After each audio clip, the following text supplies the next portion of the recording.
Case 1, we have a 58-year-old man who comes to the emergency department. The patient has experienced intermittent episodes in which he sees everything tinted blue.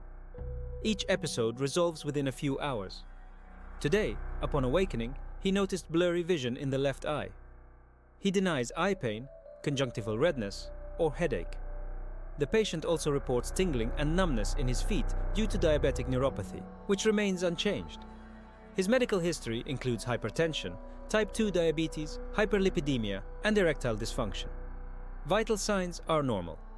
Physical examination reveals an afferent pupillary defect, decreased visual acuity, and optic disc edema in the left eye.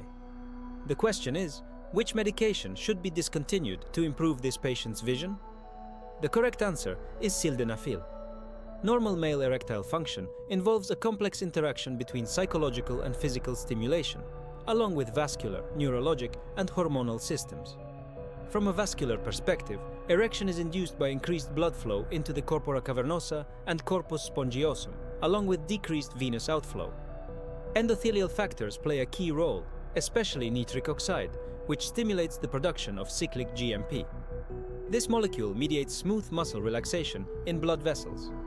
Cyclic GMP is normally broken down by phosphodiesterase enzymes, particularly PDE5.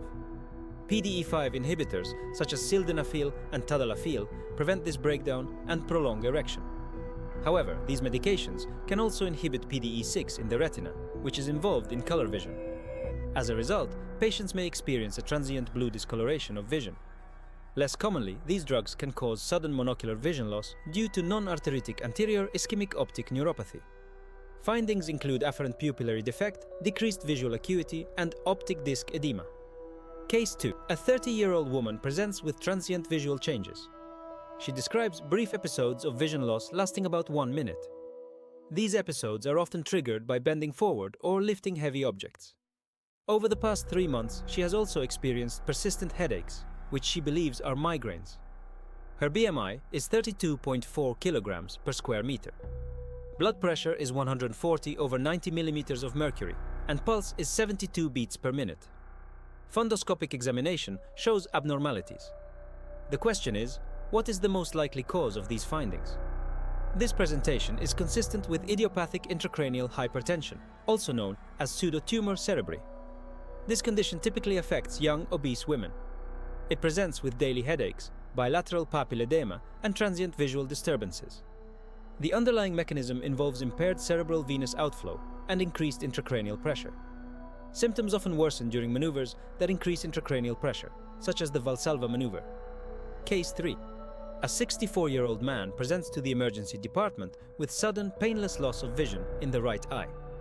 The symptoms began several hours ago and have persisted.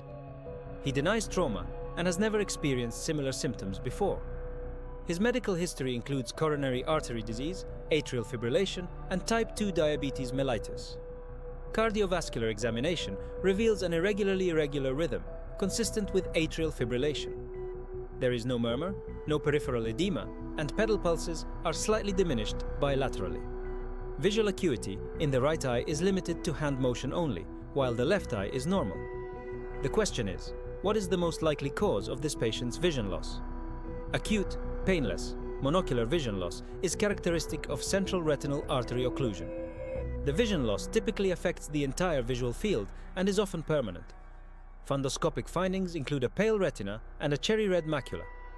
The central retinal artery is a branch of the ophthalmic artery, which originates from the internal carotid artery.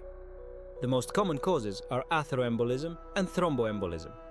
Risk factors include atrial fibrillation and carotid artery disease.